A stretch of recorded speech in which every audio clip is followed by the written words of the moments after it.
थी तो इनकम थी 2000 और इन्वेस्टमेंट इंक्रीज़ होके हो गई 300 एंड इनकम इंक्रीज टू 3000। तो वैसे तो देखने से तो कहीं नहीं इसमें लग रहा हमें कि यहाँ मल्टीप्लायर कुछ वर्ड लिखा है, बट अगर हम पिछले फॉर्मूले देखें, इनकम का बढ़ना, इन्वेस्टमेंट का बढ़ना, एमपीसी, एमपीएस, ये वर्ड्स मल्टीप्लायर में ही, इसके फॉर्मूले में ही यूज़ होते हैं। तो ये हमें थोड़ा ध्यान रखना पड़ेगा।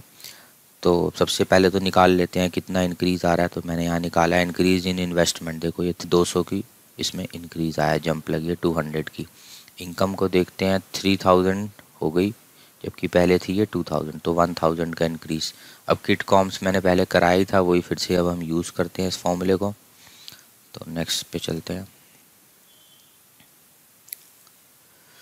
तो देखो किट का मैंने अभी बताया था shortcut, K is equal to I T T, ये शॉर्टकट्स हैं। तो आई हो गया हमारा यहाँ पे इनकम के लिए और टी टी हो गया इन्वेस्टमेंट। ये डिनोमिनेटर न्यूमरेटर कहीं उल्टा नहीं कर देना, इसलिए मैंने ये बनाया था।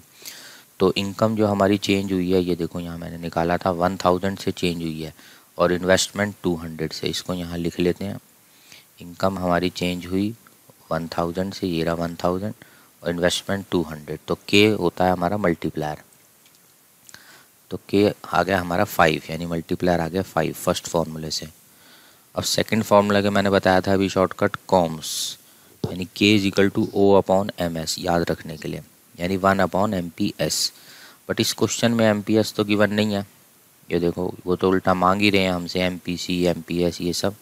तो कोई बात नहीं, हम इस यहाँ से जो मल्टीप्लायर निकाला था 5 वो यहाँ रख देते हैं। के की जगह रख दिया हमने 5 और 1 अपॉन एम पी एस को ऐसे ही रहने दिया। तो एम पी एस कैसे निकालें, तो ये एम पी एस ऊपर आ गया ये, और 5 नीचे आ गया, तो ये आ गया 1 अपॉन 5 मतलब 0.2। तो एम पी एस आ गया हमारा 0.2। अब एक फार्मूला और होता है, ये ध्यान रखना पड़ेगा हमें, M P C plus M P S, यानी marginal propensity to consume plus marginal propensity to save, इसका टोटल 1 होता है। तो हमारा एम पी एस तो निकल गया 0.2, तो एम पी सी निकालने के लिए फॉर्मूला बन गया 1 माइनस एम पी एस। तो फाइनल आंसर आ गया हमारा 0.8। तो इस टाइप के भी क्वेश्चन देखो हमने बोर्ड में कई बार देखे हैं, 3 to 4 मार्क्स। तो ये भी एक टाइप से बड़ा ही एक इजी तरीका है। मैंने बताया किट कॉम्स, बस 2 वर्ड याद रख